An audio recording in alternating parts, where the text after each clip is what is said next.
So, in this podcast for the Light Review, we are joined by Sally Storey, Design Director of Lighting Design International, John Cullen Lighting, author of 3 books, and this year's winner of the highest honour in lighting design, the LIT 2020 Lifetime Achievement Award. So, welcome, Sally, and thanks very much for fitting us into your busy schedule. Congratulations on your award. It must be a very nice feeling to be recognised for that. Very nice.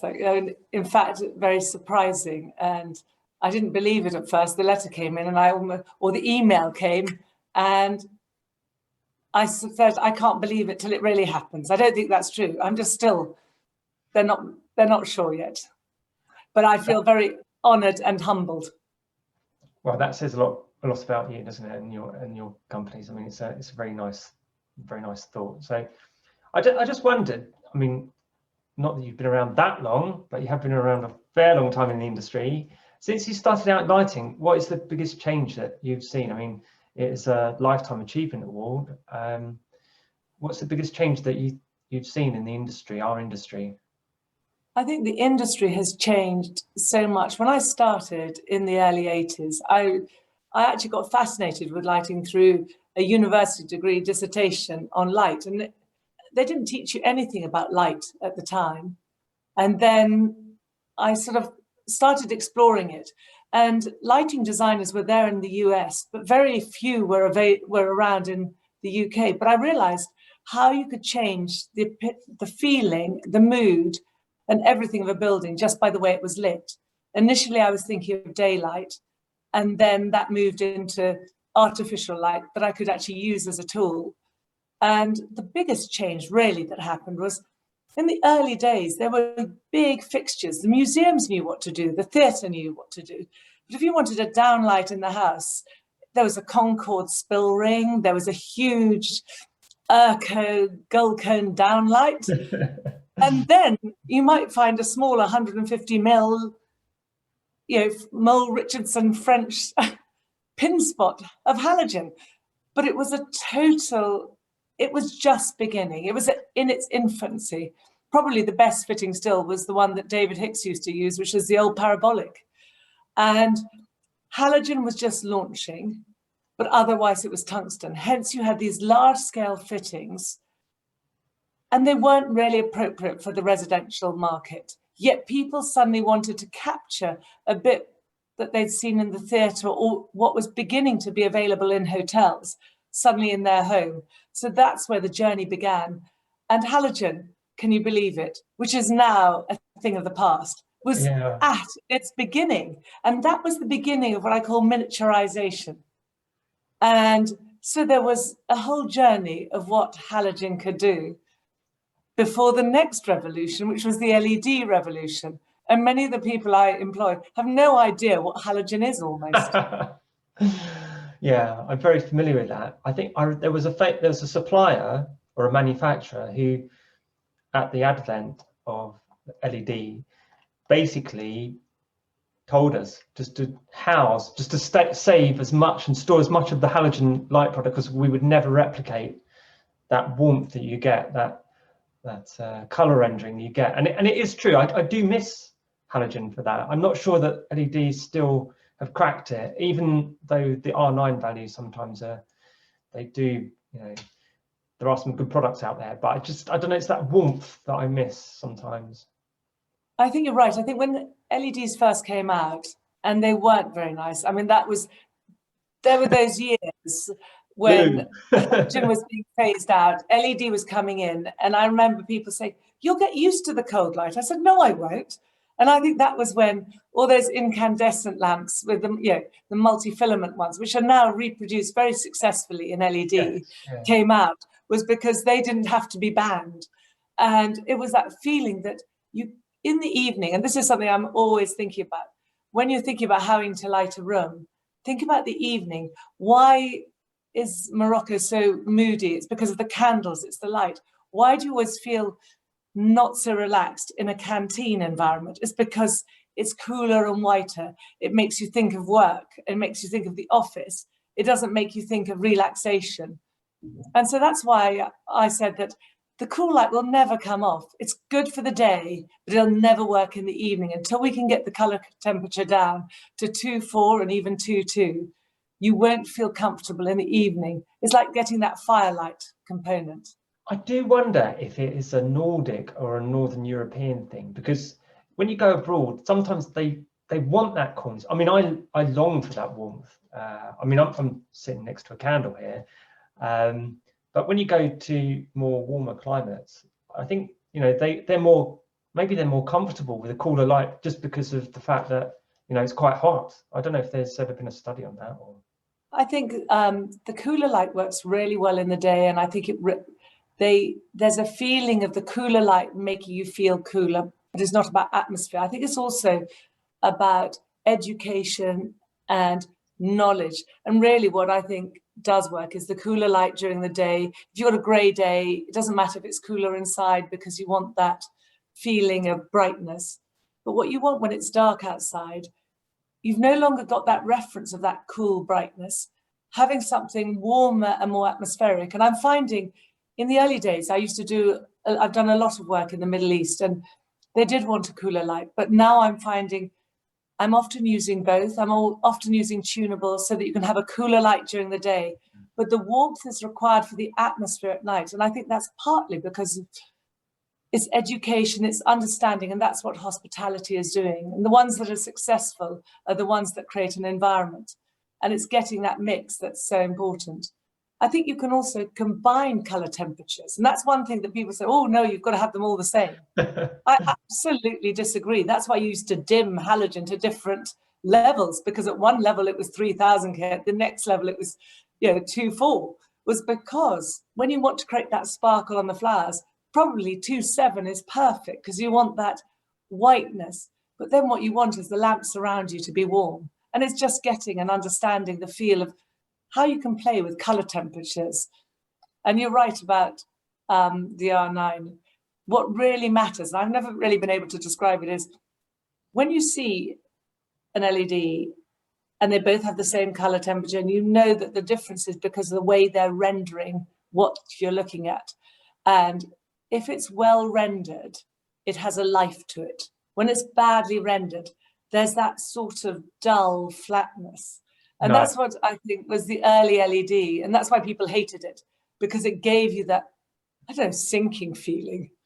Yeah, I know exactly what you mean. And actually, I think it was a big shock to people when they started to dim LEDs and there was something missing, wasn't there? Because it didn't warm up. And it was almost an afterthought of the manufacturers to put that in. But actually, it's a really useful component of the lamp that you can, as you dim it, change the color temperature. And it's only just now they come to realize that, really. I know that the technology's moved on quite a bit, but it's something. I think it was the grayness as well. It was when you dimmed, it was a bit like dimming fluorescent, if you remember. Dim fluorescent, and again, that had the same quality of this flatness. And you dimmed it, it became even flatter. Like a day down at Bognor in the winter, or something like that, something similar. And I think you're perhaps most well known for your residential work, but are also involved with a broad portfolio of projects. How do you find is the best way to fully express your love of light? I think that I'm so lucky in that I work across the spectrum. I probably do less office lighting. I might do the public areas of it. I do a lot of 5-star hotels, and I do a lot of super yachts as well. And the super yacht is like, in a way, the ultimate of almost having an amazing piece of hotel come residential combined in the most ultimate of details that is so precision engineered that it's unbelievable. The hospitality was one where you could play with ideas that then you could bring to the home. And it's really interesting, that change that has happened over the years. In the past, the home was thought to be wonderful, and hotels try to bring the client to feel at home. The hotels became more luxurious, that my clients became saying, couldn't I have what I saw in the Four Seasons? So there's a definite cross-fertilization of ideas. And those who are lucky enough to have wonderful pools and things, I could bring and inject some of the things that one was able to do in a spa into the home, or even the spa quality into a bathroom. And I think it's the passion of understanding and working on so many different ideas and knowing how to blend them. It's a bit like knowing how to blend the color temperatures now. You can bring to life an idea. And these days, there is so much you can do with renders. But often, it's a quick sketch in a residential, together with some mood boards from the hotel, that suddenly captures the emotion and mood. And you just bring that person with you. And I will often have some lights available that I can even show the difference. I get that wonderful glow every day when I put the lights on my dining table, and those flowers that I try to have, or a bowl of oranges, just become lit. With flowers, it seems like they're opening up. The oranges become more vibrant, and that narrow focus just shows you the power of light. I think that reminds me, the very same thought reminds me of the Urco showroom, doesn't it, in Mayfair? They always seem to have a vase of flowers there. I think they use yellow or something, like with a Pantone backdrop because of the colours and things.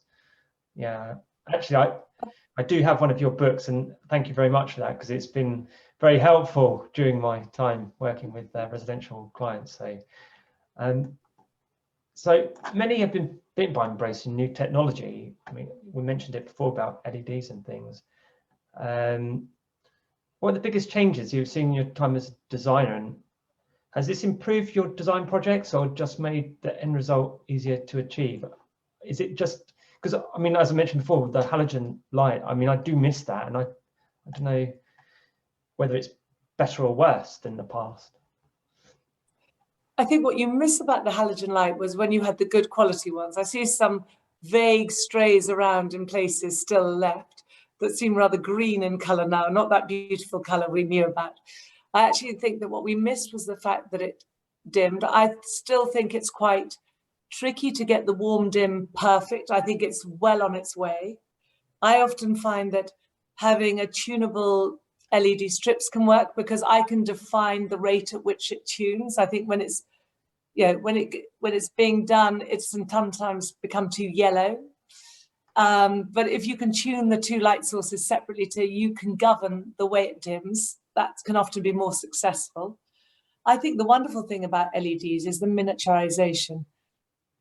Joinery lighting used to be tricky with halogen. The veneers used to burn. Yes. I remember old click strip, 100 watts a meter in some veneered bookcase. You couldn't close the doors, and even then it was tricky. Just what we're able to do now with LED, because of the heat output for joinery, is unbelievable. And that has given the lighting designer endless more tasks in detailing and endless more solutions as well. The other thing one of the things that I think has become challenging is, but in the past, the lighting designer didn't have to become so involved with the decorative lighting, as you would normally. It was a tungsten source. You knew how it would dim, so you could build that into your scheme. Yes. Now, sometimes the decorative manufacturers, they understand style and look, but they don't understand always light quality. And either the color temperature will be wrong because they've always got it on bright in their showrooms. The dimmability will be wrong, how it dims, how much light is there. And so now more and more, particularly in hospitality and residential, the lighting designer is having to take on board working with the decorative manufacturer to ensure the light quality, because it really does matter how that source will dim. Otherwise, your end result won't be right. And we're looking at actually specifying what lamps, different table lamps and wall lights should take, just to ensure compatibility. Because if you've got that old 5-amp circuit that links all the room, different lamps from different manufacturers will dim to different levels at different times. And so flicker. This is just and flicker as well. It's such a nightmare. Such a nightmare. So that has added a huge new role for the lighting designer that you never imagined before. It does seem, it's almost something that you wouldn't even consider unless you were in lighting. you just think that it would just be ubiquitous, everything would be the same, but it's really not the case. So the level of integration and detail that lighting designers now need, especially in your line of work with residential stuff, when you're dealing with different products, is so much more complex. I suppose it might be a case of we're going forward, but maybe our roles have changed within the scope of what we do. Certainly from the dimming side of it, you have to be more appreciative of all of the dimming packages, don't you? And support is obviously always good, isn't it? I think, as I mentioned, I have read your book, so thanks very much for that. And due to your work, I think the world is more aware and more appreciative of what it is to be a lighting designer. And I don't say that lightly, because it's a hard thing to describe sometimes, isn't it, when you're working with people and architects. If you had a word of advice to those thinking about working in your particular lighting world, what would it be? Don't do it. I've never looked back. I still love it every day. I think it's because there is so much change. I've lived through 2 revolutions, and I'm not that old. Of course not, no. And actually, it's the change. It's also, I think, because I read architecture in the beginning, I have a passion for design. I have a passion for space. I actually have a passion for daylight. And I love the way that you can direct and articulate and play with light. And the thing is, I'm learning every day. I love my role in being able to do lighting schemes. I love the fact that I can work on a very, very traditional, I'm doing some old stately homes at the moment, where I'm incorporating some of the miniaturized LEDs into chandeliers, that therefore you're using modern technology in a more traditional technology, but creating the magic that they wouldn't otherwise be possible. I love the idea that working then in a very minimalist environment where you might have no cornices, but actually light might be your cornice. I love the fact that with design, I can skip between one style and another style. And it's very few. If you're an interior designer or an architect, you become known for what you do, and you can become better at it. I think what is fabulous about being a designer is, a lighting designer, is that you work across the board and you're finding different solutions, and solutions in one scheme help you with another. And I think I'm very lucky, particularly also with the work at John Cullen Lighting, guiding them into miniaturization, because I can see opportunities that were never there before. And I don't know, to me, it's the miniaturization of how, if you think about it, what would you like in your ceiling is something you didn't see, but created the effect. And that's what halogen did. And now I believe you can do it, but you know, like I was going to say, 1/10 of the size, almost. So creating that is rather wonderful, and being able to play with, I sometimes think light's a bit like a magic wand. Where you touch it, you create the highlights. And then sometimes you've got to get a softness in between. That's a very beautiful way of putting it. I think a few years ago, I covered the Milan Fair, Era Luce. It was on the cusp of LEDs being integrated in a way which I felt was driving the form. And one of my great loves was Ingo Maurer. His products just really are spectacular. And the funny thing is, the Italians often think he's Italian for some reason. Probably they like to grab hold of it, but it's exactly what you say. He used the LED in the form, and he used it in a way which was playful, but maximized the fact that it was an LED, not just trying to bolt on LED to an existing product. So it is what you say. It's exactly the way that it should work, isn't it? We should be pushing the boundaries of this LED source, I suppose. And I think it's moving on and changing. And what is interesting is there's so many other industries that they realize you've got a light source, but then it's also the way you can control it. So the lens industry is going leaps and bounds. Yes. And also then the fact that now you can merely have a film that will, you know, distort the angle or make it angle. You don't direct it anymore. You just put in an angle film. It is magic. I've seen that Lens Vector, and they do some great. I mean, they integrate into some great products. I think Targetti. Who's the other one? Sharon. Former Lighting, Former Lighting. But it's all of those, and it's the way that's what's quite exciting, is that there's a lot of ways that things can be used, and then suddenly you have a rationale, and being able to, like, even I notice we're doing a hotel and being able to have that pin spot on the table, but able to remotely increase the beam width as well. That in itself is rather cool, because before for the conference, the pin spots weren't so ideal. The pin spots work in on the table, on the center of the tables. But if you knew that you could have the same solution and just widen the beam, that in itself is rather amazing. Yeah, it's excellent. So I think I'm going to wrap it up now. If you have anything else to say, I want to congratulate you again. And it's true what I said, your book's great. I've read your book. I know you've done 3. Have you got any others on the way, or? Well, I'm currently writing one, so maybe this is rather fun to have got an award.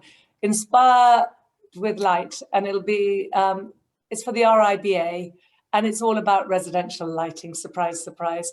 But it's trying to encapsulate every room and also cover from traditional solutions to very contemporary solutions. So it's quite hard to fit it all in, but in a way it shows what my career does, really, but it also hopefully will influence whoever wants to read it. If it's very minimalist interiors, you'll see, I do still need that downlight to light the flowers, even if there's nothing else. And then for the more ornate, you can incorporate it in your chandelier. But that will be out later this year. Excellent. Thank you very much, Sally. And thank you. And thank you. I'm so delighted by the award. That I just feel really chuffed. And we've got the most fabulous industry, and anyone who comes in and enjoy it. It's the best.